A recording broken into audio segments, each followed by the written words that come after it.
1100 से अधिक कर्मचारी श्री राम जन्मभूमि मंदिर के उस पूरे प्रांगण में इतने कार्मिक कार्य करते हैं और 1100 से अधिक लोगों के बीच में कुल 8 लोग इस मामले में प्रत्यक्ष और अप्रत्यक्ष रूप से जिनकी भूमिका उस मामले में उपलब्ध साक्ष्य और प्रमाण थे उस आधार पर पाई गई। इसके लिए साधु संतों पर आक्षेप करना, इसके लिए अयोध्या धाम को अपमानित करना, बदनाम करना, श्री राम जन्मभूमि मंदिर को बदनाम करना, उन 1100 कर्मचारियों को जो राम जन्मभूमि मंदिर की व्यवस्था में लाखों श्रद्धालुओं को सुविधाजनक तरीके से दर्शन कराने में अपना योगदान दे रहे हैं, दिन रात सर्दी गर्मी बरसात किसी भी स्थिति में दर्शन कराने में अपना योगदान दे करके उत्तर प्रदेश के परसेप्शन को अच्छा बनाने में योगदान दे रहे हैं और उत्तर प्रदेश में धार्मिक पर्यटन को प्रोत्साहित करने में अपना योगदान दे रहे हैं, उन लोगों को कटघरे में खड़ा करना, ये बड़ी आश्चर्यजनक स्थिति है। और ये आक्षेप कौन लगा रहा है? ये आक्षेप वह समाजवादी पार्टी और वह कांग्रेस लगा रही है, जिन्होंने सदैव राम जन्मभूमि और भगवान श्री राम का अपमान किया है। क्या यह सच नहीं कि 1990 में अयोध्या की गलियों को और सरयू की पावन धारा को रक्त रंजित करने का पाप समाजवादी पार्टी की सरकार ने किया था? क्या पूरा देश और पूरी दुनिया और सभी राम भक्त ये नहीं जानते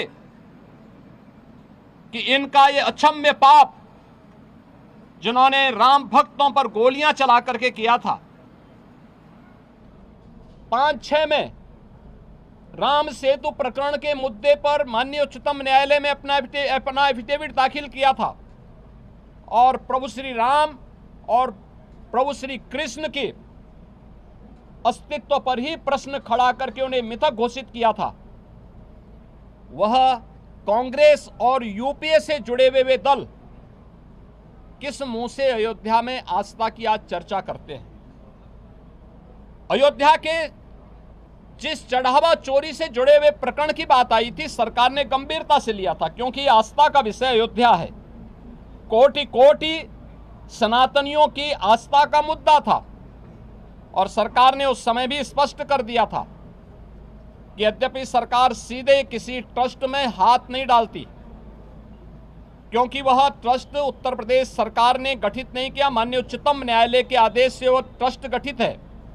इसलिए इस मामले में या तो ट्रस्ट अपील करेगा या फिर माननीय उच्चतम न्यायालय कोई निर्देश देगा तो हम उस कार्रवाई को आगे बढ़ा पाएंगे। लेकिन उस सब के बावजूद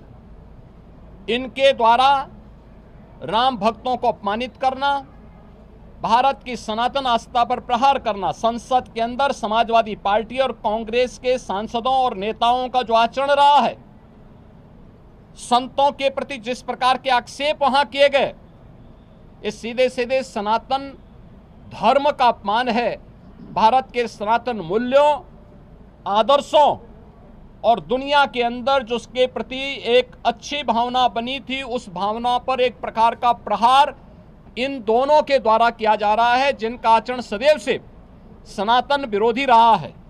और मुझे आश्चर्य होता है कि इन दलों के द्वारा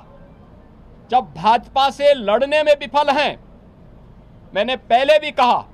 इस पूरे प्रकरण में जो लोग पकड़े गए हैं इनका भारतीय जनता पार्टी या साधु संतों से कोई लेना देना नहीं। उस सबके बावजूद पूज्य संतों पर, उस सबके बावजूद सनातन धर्म पर, भारतीय जनता पार्टी पर या किसी अन्य ऐसे सांस्कृतिक और सामाजिक संगठन पर अनावश्यक कटघरे में खड़ा करके लांछन लगाना, ये पूरे सनातन के साथ साथ सत्य को दबाने, सत्य को झुठलाने का एक कुत्सित प्रयास इनके द्वारा किया जा रहा है। और इसीलिए ये लोग बहुत से भागना चाहते हैं। चर्चा से भागना चाहते हैं।